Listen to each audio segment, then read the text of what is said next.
Hello everyone. तो आज हम लोग स्टार्ट करने वाले हैं लाइट का रिफ्रैक्शन वाला पार्ट। पिछले वीडियो में आपने देखा था लाइट का रिफ्लेक्शन। आज हम लोग रिफ्रैक्शन के बारे में समझेंगे और एक जल्दी से एक शॉर्ट समरी के इसके बारे में डिस्कस करेंगे। ओके, सो रिफ्रैक्शन क्या होता है? रिफ्रैक्शन में हम किसको बोलते हैं? तो लाइट जब एक मीडियम से दूसरे मीडियम में ट्रेवल कर रहा है और उस वजह से अपना पाथ बदल देता है थोड़ा सा, उस चीज को हम लोग बोलते हैं रिफ्रैक्शन। तो अगर हम लोग यहाँ पे अगर देखें तो सपोज एक लाइट, पिछला रिफ्लेक्शन में क्या देखे थे? रिफ्लेक्शन में ये अगर रिफ्लेक्टिंग सरफेस है तो लाइट यहां से यहां आया और फिर यहां से लाइट इधर चला जा रहा था, ठीक है, बाउंसिंग बैक हो जा रहा था। अब यहाँ पे बाउंसिंग बैक नहीं है, ये ट्रांसपेरेंट मीडियम है। तो अगर ट्रांसपेरेंट मीडियम है तो लाइट इसके आर पार चल जाना चाहिए। ओके, तो ये वाला नहीं होगा। अच्छा, आर पार कहाँ जाना चाहिए? इस तरफ से चले जाना चाहिए, ठीक है। लेकिन लाइट इस तरह से नहीं जाएगा, वो अपना रास्ता थोड़ा सा बदल लेगा। और वो क्यों होता है? रास्ता क्यों बदल लेता है लाइट? क्योंकि due to speed of light ये गड़बड़ हो जाता है। एक्चुअली लाइट का स्पीड क्या होता है आप सबको पता होगा, 3 × 10⁸ मीटर पर सेकेंड। लेकिन जब रिफ्रैक्शन होता है, जब लाइट एक मीडियम से दूसरे मीडियम में जाता है, अलग अलग मीडियम पे, ये स्पीड 3 × 10⁸ मीटर पर सेकेंड, ये सिर्फ वैक्यूम के लिए है या एयर के लिए बोल लीजिए, ठीक है। बट जब किसी और मीडियम में ये ट्रेवल करता है तब ये वैल्यू सेम नहीं रहता, बदल जाता है। दैट्स वाई वो अपना रास्ता बदल लेता है। अब कैसे बदलता है उसको समझने के लिए एक नॉर्मल ड्रॉ कर लेते हैं, ठीक है। ये एक नॉर्मल लाइन ड्रॉ कर लिए, ठीक है। तो याद ये रखना है हम लोगों को यहाँ से सबसे पहला इंपॉर्टेंट चीज कि लाइट अगर हमारा रेयर मीडियम से डेंसर मीडियम में जाना है, मतलब मान लीजिए कि ऊपर का रेयर मीडियम है जो कि है एयर, नीचे का डेंसर मीडियम है जो कि है वाटर, डेंसर मीडियम है जो कि है वाटर। अच्छा, रेयर से डेंसर में जाता है तो लाइट, क्योंकि उसका स्पीड घट जाता है डेंसर मीडियम में जाके, तो लाइट सोचेगा हमेशा शॉर्टेस्ट पाथ फॉलो करने का। तो शॉर्टेस्ट पाथ हम लोग क्या जानते हैं क्या होता है? शॉर्टेस्ट पाथ होता है जो कि परपेंडिकुलर होता है या 90 डिग्री में होता है। तो शॉर्टेस्ट पाथ किस साइड है? जो परपेंडिकुलर के अकॉर्डिंगली है, तो वो अपना रास्ता इस साइड से बदल के इधर कर लेगा, मतलब नॉर्मल की तरफ कर लेगा। यानी अब उसका लाइट बेंड हो जाएगा किस साइड? इधर बेंड हो जाएगा लाइट। ओके, इसी चीज को अगर हम उल्टा कर दे और अब हम बना दे लाइट को ऐसे, ये हमारा नॉर्मल और ये हमारा लाइट आ रहा है, इधर जाना था उसको, ठीक है। लेकिन अब मीडियम बदल देते हैं। अब ऊपर वाला मीडियम हो गया डेंसर मीडियम जो कि वाटर है, ठीक है, और नीचे वाला हो गया रेयर मीडियम जो कि एयर है।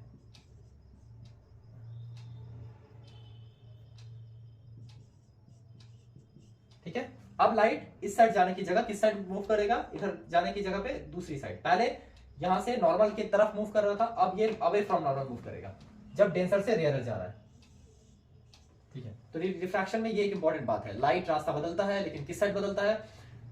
इस केस में नॉर्मल की तरफ और इस केस में नॉर्मल से दूर। अच्छा, ये था हमारा आपका रिफ्लेक्शन। और रिफ्रैक्शन होता क्यों है? रिफ्रैक्शन होता है स्पीड की वजह से, क्योंकि लाइट का स्पीड बदलता है और इस वजह से वो अपना डायरेक्शन भी बदल देता है कि किस साइड उसको मूव करना है। अच्छा, ये हो गया रिफ्रैक्शन का मेन पार्ट। अच्छा, रिफ्रैक्शन के अब लॉज पे चलते हैं। जैसे रिफ्लेक्शन का हमारा लॉज था, 2 लॉज थे, उसी तरह से रिफ्रैक्शन का क्या क्या लॉ है, ठीक है। तो रिफ्रैक्शन के लॉ में इस रे को, इस जो लाइट आ रहा है इसको क्या बोलते हैं? Incident ray. ये तो उसमें भी बोलते थे इंसिडेंट रे।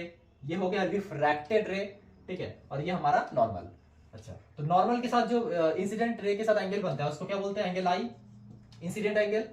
अच्छा, इसके साथ जो एंगल बनता है नॉर्मल के साथ वो रिफ्रैक्टेड एंगल। यहां भी ये इंसिडेंट एंगल और ये रिफ्रैक्टेड एंगल, ठीक है। तो यहां पे किसी भी तरह से ये इक्वल तो नहीं हो रहा है, पिछली बार वो इक्वल था, तो यहां पे क्या होगा? पहला law sine i by sine r equal to constant. ये है आपका फर्स्ट लॉ ऑफ रिफ्रैक्शन। ये फर्स्ट लॉ क्या बोलता है कि the ratio of sine of angle of incidence divided by sine of angle of refraction is always constant. ये हमेशा कांस्टेंट रहेगा। ये पहला लॉ बोल रहा है, क्योंकि आप देख ही सकते हैं कि रेयर से डेंसर में जा रहा है तो इस साइड मूव कर रहा है और डेंसर से रेयर जा रहा है तो दूर की तरफ मूव कर रहा है, लेकिन इसका जो रेशियो है वो हमेशा सेम रहेगा। इस लॉ को हम स्लेन्स लॉ के नाम से भी जानते हैं।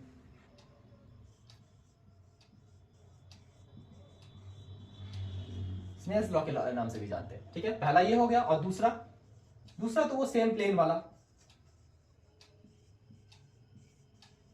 इसमें क्या था कि incident ray, refracted ray and normal at the point of incidence all lies in the same plane. ये सब सेम प्लेन में रहेगा। बस ये था हमारा दोनों लॉ ऑफ रिफ्रैक्शन, ठीक है। ये था रिफ्रैक्शन के बारे में। अच्छा, अब इसके बाद हम लोग चलते हैं रिफ्रैक्टिव इंडेक्स पे। रिफ्रैक्टिव इंडेक्स क्या चीज है? अच्छा, रिफ्रैक्टिव इंडेक्स मतलब होता है रेशियो, रेशियो दोनों लाइट के स्पीड का, ठीक है। अच्छा, तो यहाँ पे रिफ्रैक्टिव इंडेक्स क्या हुआ, सपोज म्यू, म्यू से रिप्रेजेंट कर रहे हैं म्यू, ये मान लीजिए मीडियम 1 है हमारा, ये मीडियम 2 है, तो रिफ्रैक्टिव इंडेक्स इसका हो गया कितना, इस लाइट का मीडियम 1 का speed, speed of light in medium 1 divide by speed of light in medium 2, ठीक है, म्यू 1 2। ओके, अब यहां पे अगर मीडियम को चेंज कर देते हैं, equal to speed of light in medium 2 divide by speed of light in medium 1, इस चीज को बोलते हैं हम रिफ्रैक्टिव इंडेक्स। रिफ्रैक्टिव इंडेक्स मतलब दोनों के स्पीड का रेशियो, ठीक है। बस ये था हमारा रिफ्रैक्टिव इंडेक्स। अब रिफ्रैक्टिव इंडेक्स से हम एब्सोल्यूट रिफ्रैक्टिव इंडेक्स में चल जाए तो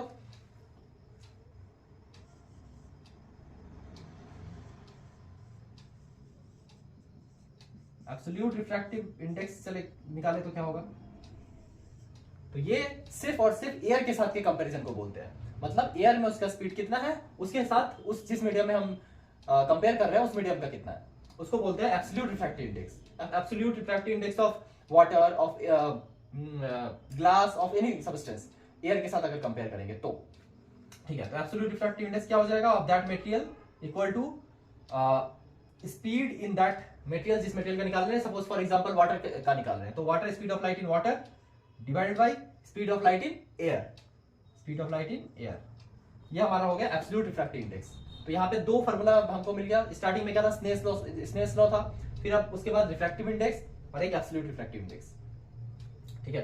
अच्छा, रिफ्रैक्टिव इंडेक्स के बाद हम रिफ्रैक्शन के कुछ एग्जांपल्स को देखते हैं कि डेली लाइफ में रिफ्रैक्शन हम कैसे समझ सकते हैं। तो क्विक एक रिवीजन कर लेते हैं उसका दो एग्जांपल्स के साथ। तो सबसे पहले देखते हैं कि अगर हम पानी में एक सपोज एक ग्लास ऑफ वाटर रखा है, उसमें हम ये पेन को डिप कर दिए, ठीक है, तो फिर वो हमें कैसा दिखाई देगा, कुछ ऐसा। सपोज ये वाटर है और इसमें इस पेन को ऐसे सीधे डिप कर दिए, थोड़ा सा टिल्ट करके ऐसे करके डिप कर दिए, यहाँ वाटर है, ठीक है, और हम उसको अब ऑब्जर्व कर रहे हैं तो क्या दिखेगा। ऐसे नॉर्मल केस में हम क्या देखें कि वो सीधा नहीं दिखता है, वो ऐसा लगता है पानी के अंदर घुस के बाकी का पोर्शन थोड़ा टिल्ट हो गया है। तो क्यों होता है ऐसा, क्योंकि सपोज हम यहाँ से ऑब्जर्व कर रहे हैं इस चीज को, ठीक है, ये वाला तो हमें नॉर्मल दिखाई पड़ेगा, ये वाला जो टिप है सिर्फ इस टिप को देखते हैं, इस टिप का इमेज कहाँ बनता हुआ मिलेगा। तो अगर मान लीजिए कि यहाँ से एक लाइट ऐसे निकल रहा है, ठीक है, लाइट ऐसे निकल रहा है, फिर यहां से इस लाइट को जाना कहाँ चाहिए, स्ट्रेट, लेकिन क्योंकि एक नॉर्मल ड्रॉ कर लेते हैं, क्योंकि ये लाइट, ये क्या है, डेंसर मीडियम है हमारा, ये क्या है, रेयरर, तो डेंसर से रेयरर जा रहा है, तो अभी हम क्या पढ़े थे, डेंसर से रेयरर जाएगा तो वो अवे फ्रॉम नॉर्मल चला जाएगा, तो ये लाइट यहां से अवे फ्रॉम नॉर्मल निकल जाएगा, मतलब इस साइड, ठीक है। तो हम अगर इस यहां से अगर ऑब्जर्व करें इस टिप को, तो ये टिप हमें कहां दिखाई देगा, कुछ इस साइड, मतलब ऐसे,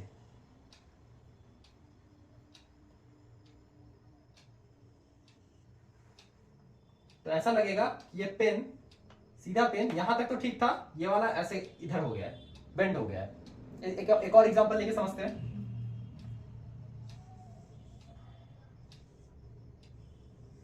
सपोज एक कंटेनर में पानी भरा हुआ है और यहां पे एक कॉइन रखा है, इस कॉइन को अगर हम ऑब्जर्व करें तो कैसा दिखाई देगा, एक स्ट्रेट लाइन बनाते हैं, जो सीधे यहां से जो लाइट ऊपर की तरफ जा रहा है वो तो स्ट्रेट निकल जाएगा, नॉर्मल के अकॉर्डिंगली है, इसलिए वो कहीं भी बेंड नहीं होगा। अच्छा, लेकिन जो लाइट इस साइड जा रही है वो अकॉर्डिंग टू नॉर्मल जो कि सीधे जानी चाहिए थी, लेकिन इधर बेंड हो जाएगी। और हम अगर इस साइड से उसको ऑब्जर्व करते हैं, ज्यादा बेंड हो गया, इधर चली जाएगी। अगर हम इसको उधर से ऑब्जर्व करते हैं तो हमें ये यहां पे दिखेगा, ये पॉइंट। इसीलिए अगर किसी कंटेनर में वाटर भरा हुआ है, उसमें कोई कॉइन या समथिंग उसके नीचे रख दे, तो हमें ऐसा प्रतीत होता है कि वो थोड़ा सा जैसे ऊपर आ गया हो, यहां से एलिवेटेड हो गया हो। क्यों होता है, due to refraction, refraction of light. हमें उसका इमेज दिखता है, एक्चुअली वो कॉइन तो नीचे ही है, लेकिन हमें उसका इमेज दिखाई पड़ रहा है। ओके, तो ये था कुछ एग्जांपल्स। अब सीधे चले जाते हैं इसके नेक्स्ट टॉपिक पे, रिफ्रैक्शन के।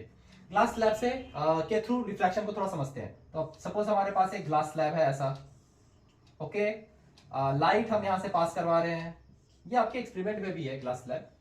तो एक नॉर्मल ड्रॉ कर लेते हैं, लाइट को किधर जाना था, स्ट्रेट, मतलब ऐसे जाना था,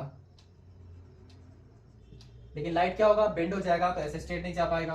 किधर बेंड होगा, रेयरर से डेंसर, ये रेयरर है, ये डेंसर है, और ये फिर रेयरर हो गया। तो लाइट यहां से किधर बेंड हो जाएगा, इस साइड। ओके, यहां से फिर नॉर्मल ड्रॉ कर लेते हैं। यहाँ क्या बना, एंगल ऑफ इंसिडेंस, यहाँ क्या बना, एंगल ऑफ रिफ्रैक्शन। अच्छा, यहां से लाइट क्या होगा, जहां से लाइट को किधर जाना था, इधर चला जाना था, लेकिन हल्का सा इधर बेंड हो जाएगा, अवे फ्रॉम नॉर्मल, तो ये लाइट इधर चला जाएगा।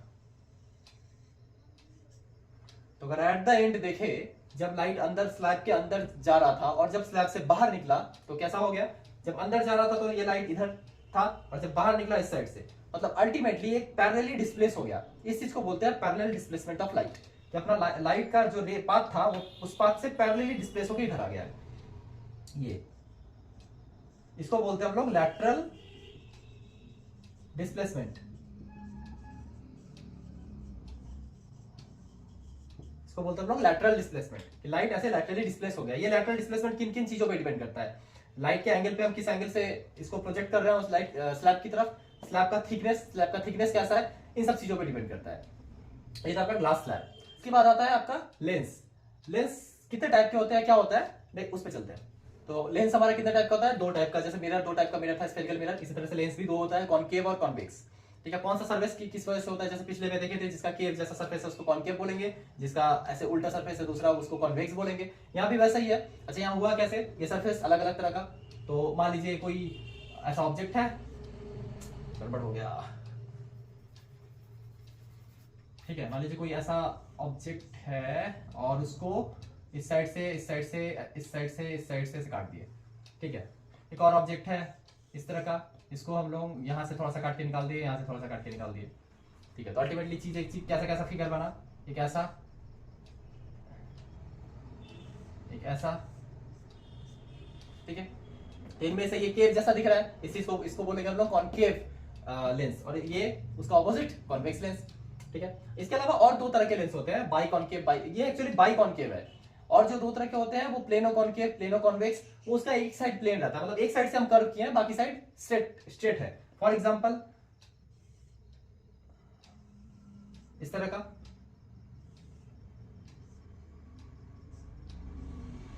इस तरह का प्लेनो कॉन्वेक्स और प्लेनो कॉनकेव।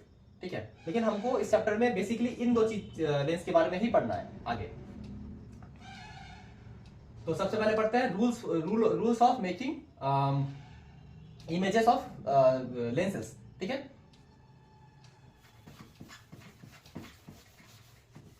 रूल्स क्या है, रूल्स जैसे हम लोग मिरर के केस से पढ़े थे, रूल्स हमारा वही है, थोड़ा सा बस डिफरेंट आ जाएगा। तो पहला रूल देखते क्या है, पहला रूल है, अच्छा, रूल समझने से पहले आपको ऑलरेडी पता होगा, जैसे पिछले में प्रिंसिपल एक्सिस, फोकस और ये सब था, तो इसमें भी वैसा ही सब कुछ है, थोड़ा एक दो पॉइंट अलग है। जैसे कि अगर हम इस चीज को ये क्या है हमारा, ये है हमारा प्रिंसिपल एक्सिस। ठीक है, ये उसमें भी था, मिरर में भी था। ओके, यहाँ पे वहां पे हम लोग इस सेंटर में क्या बोलते थे, पोल, लेकिन यहाँ पे पोल नहीं है, ये है हमारा ऑप्टिकल सेंटर, ये है ऑप्टिकल सेंटर जिसको ओ से रिप्रेजेंट करते हैं।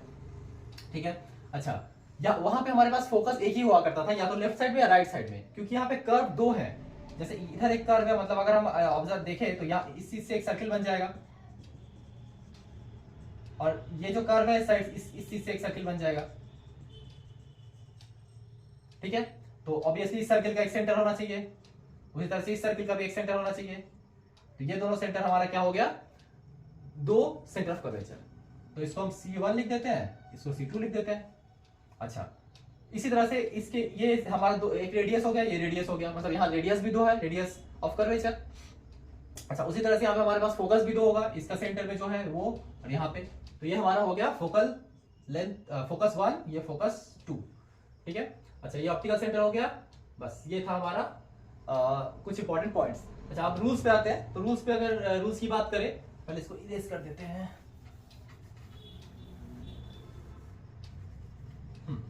अच्छा, रूल्स देखते हैं, रूल्स क्या है।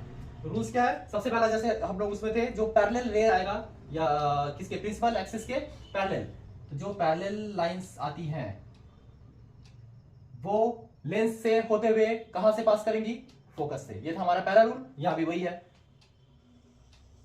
फोकस से पास करेंगी। ठीक है। दूसरा रूल क्या था, जो फोकस से आ रही है लाइट, फोकस के थ्रू होते हुए वो उसके लेंस से पास होते हुए क्या हो जाएंगी, पैरेलल।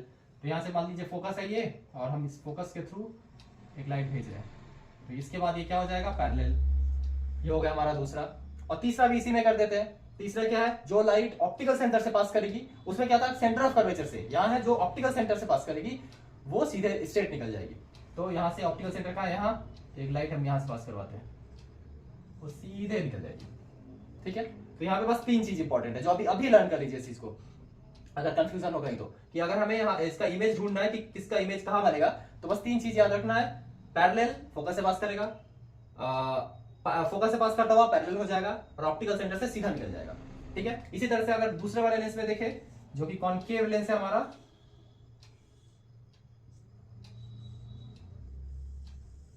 इसके केस में भी हमारे पास 2 सेंटर ऑफ कर्वेचर है, C1 और C2, F1 F2।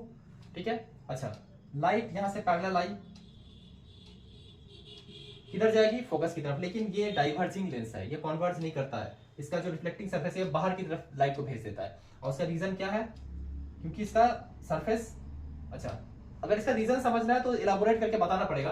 आप हल्का सा शॉर्ट में हम यहाँ पे साइड में समझा देते हैं। सपोज इसका सरफेस कर्व है, ठीक है, तो लाइट पैरेलल आ रही है। अच्छा, यहाँ पे क्या है, कुछ ऐसा नॉर्मल ड्रॉ कर ले हम, तो लाइट को स्ट्रेट जाना चाहिए, लेकिन जब रियरर से डेंसर जा रही है तो ये किधर जाना चाहिए, टुवर्ड्स नॉर्मल जाना चाहिए। तो यहाँ से टुवर्ड्स नॉर्मल इस साइड बेंड हो जाएगी। अब इसको यहाँ से स्ट्रेट निकलना चाहिए था, लेकिन अगर हम यहाँ पे फिर से एक नॉर्मल ड्रॉ कर ले, तो कहाँ है, डेंसर से रियरर जा रही है, तो लाइट यहाँ से नॉर्मल की तरफ ना बेंड होकर नॉर्मल से अवे बेंड करेगी, यानी यहाँ से इधर बेंड हो जाएगी। इसीलिए ये होता है डाइवर्जिंग लेंस, मतलब लाइट को डाइवर्ट कर दे रही है। तो यहाँ से लाइट यहाँ से किधर जाएगा, इधर। अच्छा, कितना डाइवर्ट होगी, ऐसा डाइवर्ट होगा जैसे हमको लगेगा कि appears to be coming from focus, ये फोकस से ही आ रही है, तो फोकस का यहाँ ऐसा। अच्छा, ये हो गया फर्स्ट। सेकंड रूल क्या है, सेकंड रूल, जो फोकस की तरफ जा रही है वो पैरेलल हो जाएगी। सपोज फोकस हमारा यहाँ है, तो फोकस की तरफ, मतलब अगर कोई लाइट ऐसे आ रही है फोकस की तरफ, फोकस की तरफ आ रही है, तो फोकस की तरफ ना जाके वहां से क्या हो जाएगा, पैरेलल, ऐसे स्ट्रेट चला जाएगा। और थर्ड हमारा क्या था, जो पैरेलल, जो ऑप्टिकल सेंटर से पास हो रहा है वो ऑप्टिकल सेंटर से ही पास हो जाएगा, मतलब जो यहाँ ऑप्टिकल सेंटर से पास हो रहा है वो ऑप्टिकल सेंटर से पास होके निकल जाएगा। वो दोनों में सेम ही था। बस ये 3 है इंपॉर्टेंट पॉइंट जो लर्न करना है हमें मिरर का मिरर के इमेजेस बनाने में, सॉरी लेंस के इमेजेस बनाने में। तो अब चलते हैं इमेज कहाँ किसका फॉर्म कैसा हो रहा है वो देखने। तो सबसे पहले हम कॉन्वेक्स लेंस को देखते हैं। तो कॉन्वेक्स लेंस हमारा कैसा होता है, कॉन्वेक्स लेंस का सबसे फर्स्ट, ओके, सो ये है हमारा कॉन्वेक्स लेंस। ठीक है, तो सबसे पहले इसमें भी अलग अलग पॉइंट्स होंगे, जैसे ये 2F है, सॉरी ये 2C है, ये C है, ये F1 है, C1 और ये F2, ये ऑप्टिकल सेंटर। तो सबसे पहले लाइट को कहां से लेके आएंगे, इन्फिनिटी से। तो वहां जैसे हम लोग मिरर की कैसे पढ़े थे, यहाँ भी इस तरह होगा। एक बार ऑब्जेक्ट, हमारा जो ऑब्जेक्ट है वो कहाँ है, इन्फिनिटी में। अब उसके बाद हमारा ऑब्जेक्ट कहाँ आएगा, 2C और इन्फिनिटी के बीच में। उसके बाद हमारा ऑब्जेक्ट कहाँ आएगा, 2C पे, फिर 2C और F के बीच में, फिर F पे, फिर F और ऑप्टिकल सेंटर के बीच में। तो ये वही 6 स्टेप्स इसमें भी होंगे जैसे कि मिरर में थे। तो सबसे पहले इन्फिनिटी से लाइट लेके आएंगे, इन्फिनिटी से। तो इन्फिनिटी से जो लाइट आ रहा है, पैरेलल लाइट से आएगा, वो कहां जाएगा, फोकस से पास करेगा। हो गया, ये फर्स्ट था हमारा। तो ऑब्जेक्ट जब हमारा इन्फिनिटी में है, इमेज कहां बनेगा, फोकस में बनेगा, पॉइंट साइज बनेगा, और क्या सब इमेज बना, रियल इमेज और पॉइंट साइज इमेज। ठीक है, अब दूसरे पे चलते हैं।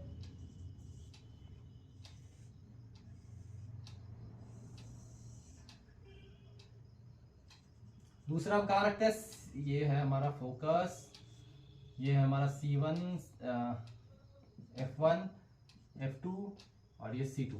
अब C2 के पीछे मतलब यहां रखते हैं। तो यहां से एक लाइट पैरेलल, ये कहां से पास करेगी, फोकस से।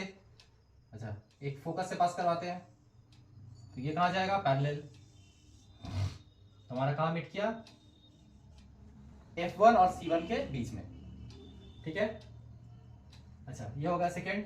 और इसका कैसा होगा साइज, साइज थोड़ा सा बड़ा, और F1 और C1 के बीच में, और रियल और इन्वर्टेड।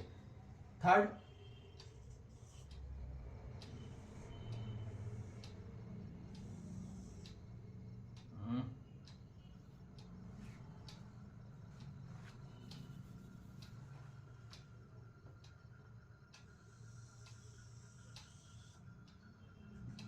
थर्ड कहाँ रखेंगे? CF पे ही रखते हैं, सेंटर ऑफ कर्वेचर पे ही रखते हैं।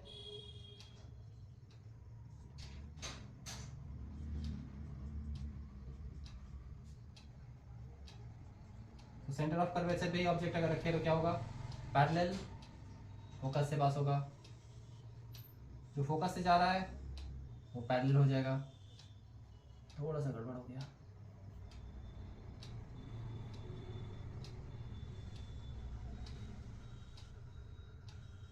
मतलब यहाँ पे बनेगा, C1 पे बनेगा। और कैसा होगा? दोनों सेम साइज होगा, size of object, size of image, और रियल एंड इन्वर्टेड। तो ये हो गया 3। अच्छा, और 3 क्या क्या है? फोर्थ,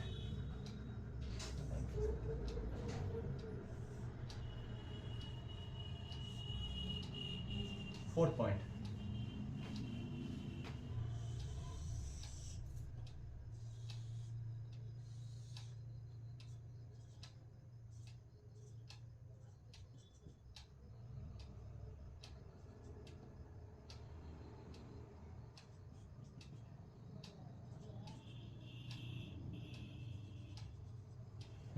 अच्छा ऑब्जेक्ट कहाँ रहेगा हमारा? ऑब्जेक्ट रहेगा C2 और F2 के इस बीच में।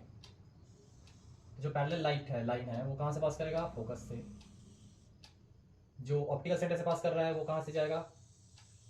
सीधा ऐसे। तो इमेज कहाँ बनेगा? यहाँ पे, मतलब C1 के पीछे। और साइज कैसा होगा? बड़ा बन जाएगा। यानी अगर हम ऑब्जेक्ट को C2 और F2 के बीच में रखते हैं तो उसका इमेज सीधा चला जाएगा C1 के पीछे और इनलार्ज हो जाएगा थोड़ा सा। अच्छा, फिफ्थ क्या है?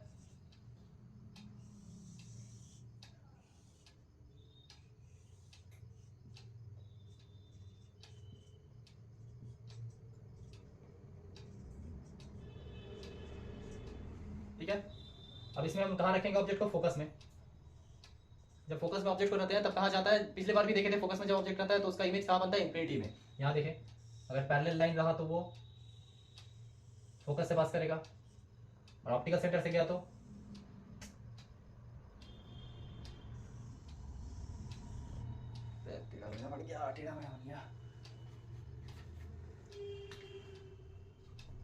ऑप्टिकल सेंटर से गया तो वो सीधे निकल जाएगा ऐसे। यानी दोनों पैरेलल है, कहीं नहीं मीट करेंगे तो इमेज कहाँ बन रहा है? इंफिनिटी में। ये था हमारा 5। और 6 जब हम फोकस और ऑप्टिकल सेंटर के बीच में रखेंगे। 6 पॉइंट क्या है?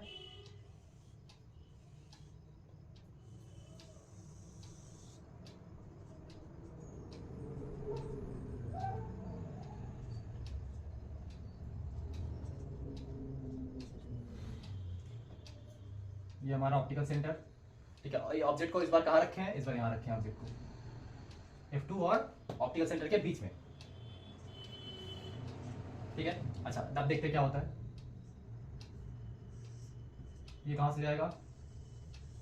फोकस से पास करेगा, ऑप्टिकल सेंटर से जो लाइट जा रहा है सीधे निकल जाएगा। ये दोनों रे कहीं मीट करेंगे? नहीं करेंगे। इस साइड तो कहीं नहीं मीट करेंगे एक्चुअली, लेकिन अगर हम पीछे की तरफ एक्सटेंड कर दें तो ये मीट हो जाएगा जाके। यहाँ कहाँ मीट हो रहा है? उसी जगह पे।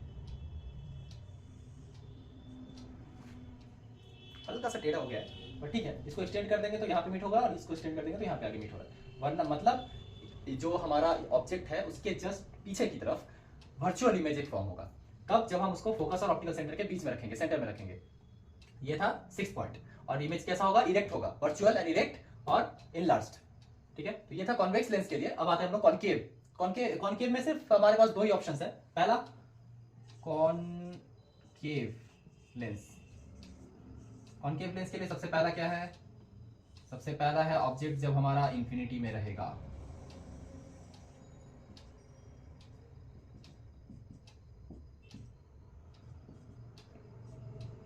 ऑब्जेक्ट जब हमारे इंफिनिटी में रहेगा तो क्या होगा? तो लाइट्स पैरेलल आएंगी, ठीक है, तो ऐसा अपेयर होगा कि वो फोकस से पास कर रही है।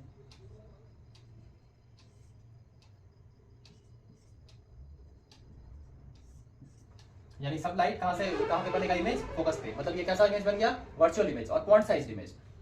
अच्छा, ये हो गया पहला। दूसरा पॉइंट कॉनकेव लेंस का, इसको इरेज कर देते हैं यहाँ पे, कैसा होगा।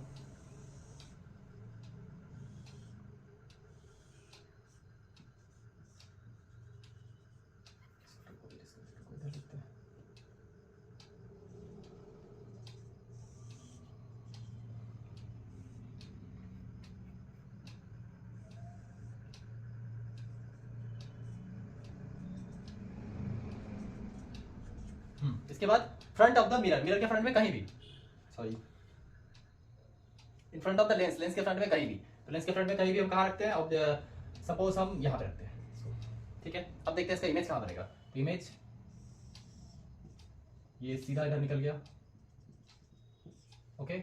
जो ऑप्टिकल सेंटर से जा रहा था वो इधर ही निकल गया। तो इमेज वर्चुअल इमेज बना, लेकिन कहाँ, यहाँ पे, और जो कि साइज में बहुत छोटा, इससे छोटा, मतलब डिमिनिश्ड। यानी इसका वर्चुअल इमेज बनेगा और डिमिनिश्ड बनेगा। तो हमारे कॉनकेव लेंस में बस यही दो पॉसिबिलिटीज हैं। यहाँ पे अब खत्म होता है कि हम किस जगह पे इमेज रखेंगे, तो ऑब्जेक्ट को कहाँ रखेंगे तो इमेज कैसा बनेगा, ठीक है। अब इसके बाद नेक्स्ट टॉपिक पे चलते हैं। बस हमारा दो टॉपिक बचा हुआ है, मिरर फार्मूला, मैग्निफिकेशन, और एक पावर। लेंस फार्मूला, तो लेंस फार्मूला में क्या आता है, मिरर फार्मूला जैसा था, लेंस फार्मूला भी वैसे है। डेरिवेशन हालांकि है नहीं आपके सिलेबस में, इसलिए डेरिवेशन को लेकर बात नहीं कर रहे हैं। तो सिर्फ फार्मूला आपको लर्न रखना है। क्या है formula, 1/f equal to 1/v minus 1/u। अंदर क्या है, मिरर फार्मूला में 1/v प्लस 1/u था, इसमें 1/v माइनस 1/u है। Lens formula. अच्छा, मैग्निफिकेशन का फार्मूला क्या था, magnification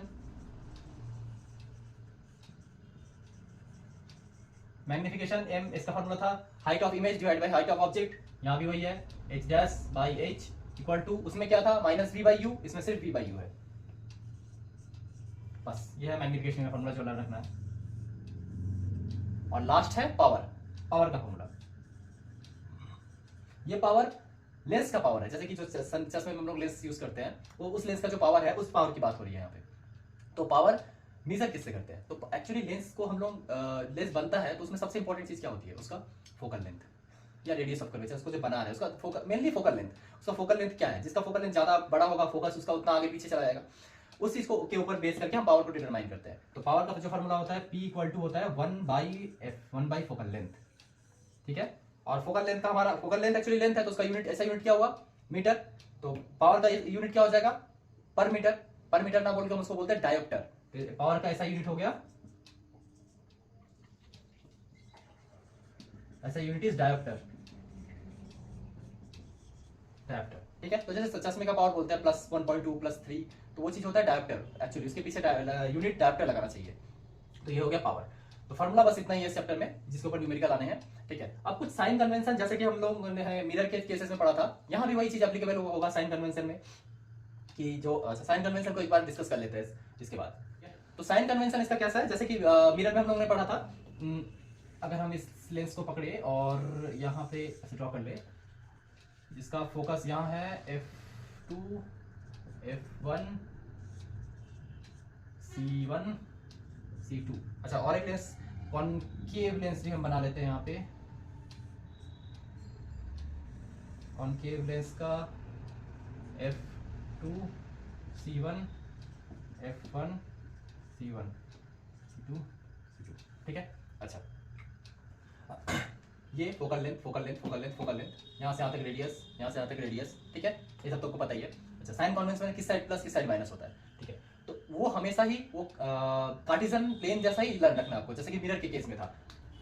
x axis Y axis हम लोग को पता है ना, ये अगर एक्स एक्सिस है, ये वाई एक्सिस है, तो हम जीरो से लेके इस साइड को हम लोग क्या करते हैं, पॉजिटिव। जीरो से लेके इस साइड को नेगेटिव, जीरो से ऊपर पॉजिटिव, जीरो से नीचे नेगेटिव। सेम इस केस में भी अगर ऑप्टिकल सेंटर को जीरो मान ले, तो ऑप्टिकल सेंटर से इस साइड मेजर करेंगे तो पॉजिटिव होगा, ऑप्टिकल सेंटर से इस साइड नेगेटिव, इसी तरह से ऊपर पॉजिटिव, इधर नेगेटिव।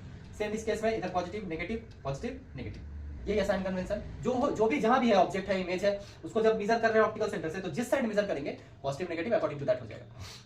अच्छा, अब फोकल लेंथ की बात करें तो इसमें फोकल लेंथ दो, मतलब दोनों साइड तो फोकल लेंथ है। अब हम पॉजिटिव पकड़ेंगे तो क्या नेगेटिव पकड़ेंगे, यहाँ से इस साइड भी फोकल लेंथ है, यहाँ से इधर भी फोकल लेंथ है, इसका फोकल लेंथ इधर भी है और इधर भी है, तो पॉजिटिव पकड़े या नेगेटिव पकड़े। तो उस चीज को हम लोग क्या समझते हैं कि लाइट अगर इस साइड से आ रहा है तब फोकल लेंथ, हमेशा लाइट को हम लोग इस साइड लेफ्ट साइड से ही आता हुआ इमेजिन करते हैं। जब हम कॉपी मतलब कोई भी एक्सपेरिमेंट करते हैं तो लेफ्ट साइड से ही आता हुआ दिखाते हैं, रिप्रेजेंट करते हैं। जब लेफ्ट साइड से लाइट आता है तो उसका फोकस कहाँ होगा, उस फोकस को ही उस लेंस का फोकस माना जाता है। तो जैसे अगर हम इस साइड से लाइट को भेजे तो वो लाइट इस फोकस से पास करेगा, यानी इसका जो फोकल लेंथ है वो किस में आएगा, पॉजिटिव में। अच्छा, यानी अगर किसी भी लेंस का फोकल लेंथ पॉजिटिव में है तो समझ लीजिए वो कॉन्वेक्स लेंस है।